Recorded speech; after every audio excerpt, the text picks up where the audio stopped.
কি আপনাদের বিশ্বাস হারাচ্ছে? সেই কারণেই কি আপনারা ভোটে দাঁড়াচ্ছেন? বিশ্বাস হারাচ্ছে না, বিশ্বাস হারিয়ে গেছে। কিরকম না, আমাদের মানুষের জন্য, আমাদের সমাজের জন্য যে প্রতিশ্রুতি উনি দিয়েছিলেন, যে কর্ম করবেন, তার কিছুই করেনি। সব থেকে বড় কথা, সিএ নিয়ে যে আমাদের প্রতিশ্রুতি দিয়েছিলেন, নিঃস্বার্থ নাগরিকত্ব দেবে, সেটার পথে সত্য দ্বারা নাগরিকত্ব দিয়েছে। এটাই তো সব থেকে বড় প্রমাণ। এই সিএ যে রুল চালু হয়েছে সেটার কি আপনারা বিরোধিতা করছেন? হ্যাঁ, তারপরে উনি ঠাকুরের গ্রন্থ হাতে নিয়ে, আমাদের ঠাকুরের নিলামিত গ্রন্থ হাতে নিয়েও মিথ্যা কথা বলেছেন। অনেক কিছু, রাজনীতি মুক্ত ঠাকুর বাড়ি করবেন, অনেক কিছু বলেছেন, যা করেননি। শান্তনু ঠাকুর বলেছেন 10,000 মতুয়া ফর্ম ফিল আপ করেছে সিএ, পুরো ভুয়ো কথা। আপনি কি বলছেন এই নিয়ে? বললাম তো, পুরো একদম ভুল কথা। কেউ করেনি। মতুয়ারা কি শান্তনু ঠাকুরের পাশে থাকছে না? দেখুন, যা দেখছি তাতে তো থাকা উচিত না, আর মনে হয় না থাকবে বলে। আপনার লড়াই কার সাথে? আমার লড়াই দুর্নীতির সাথে লড়াই, আমাদের অধিকারের লড়াই, আমাদের সাথে যে চক্রান্ত করা হচ্ছে সেই চক্রান্তের বিরুদ্ধে লড়াই। এই যে ঠাকুরবাড়ির দুই পরিবারই রাজনীতির মধ্যে ঢুকছে, এতে কি মতুয়ারা কোনো লাভবান হয়েছে?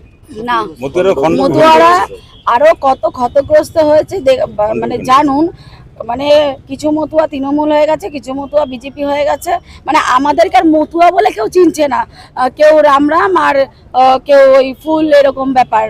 মানে তৃণমূল আর বিজেপি এরকম ভাবে আমাদেরকে খন্ড খন্ড করে দিয়েছে। ঠাকুরবাড়ির এই কালিমা মুক্ত করবার জন্য কি আপনি নির্বাচনে লড়াই করছেন?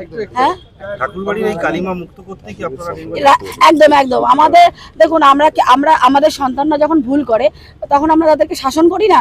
আমরাও তাই মনে করছি যে ওরা ভুল করছে, ওদেরকে সঠিক পথ দেখানোর জন্য আমাদের এই শাসন, আমাদের একটা শাসনই মনে করুন। কিন্তু বনগাঁ লোকসভা মানে একটা বৃহৎ জায়গা, অনেকগুলো বিধানসভা, এই সমস্ত জায়গায় আপনি কি পৌঁছাতে পারছেন? আমরা 3 বছর ধরে মানুষের সঙ্গে আমরা 3 বছর, আরো অনেক, মানে 15 বছর ধরে আমরা মানুষের সাথে রয়েছি, মানুষের কাজ করছি। কিন্তু আমরা কাজ করতে চাইছিলাম মানুষের জন্য, এরকম কোথাও আসতে চাইনি। আমরা ওনাকে নিয়ে গেছিলাম, কিন্তু উনি যেহেতু এরকম করছে, তাই বিগত দিনে আমাদের যে কর্ম, শ্রী শান্তিহরি গুরুচাঁদ মতুয়া ফাউন্ডেশন যে আমাদের সংগঠন, সেই সংগঠন থেকে আমরা যা কর্ম করেছি, এই প্রত্যেকটা মানুষ আমরা যারা আছি, সেটা দেখে মনে হয় আমাদের সমাজ, আমাদের জাতি সেই কর্ম দেখেই ভোট দেবে।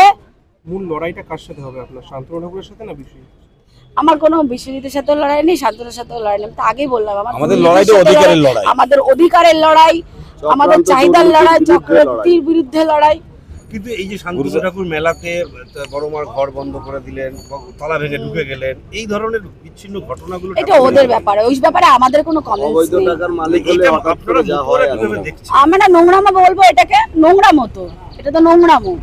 মানে পদে গিয়ে ক্ষমতা পেয়ে নোংরামো, ওই আর কি, ওই 2 দিনের বৈরাগে ভাবতে বলে অন্য না, এরকম একটা ব্যাপার। হঠাৎ করে পয়সার মালিক হয়ে গেছে, যা ইচ্ছা তাই করে যাচ্ছে, যা ইচ্ছা তাই করে।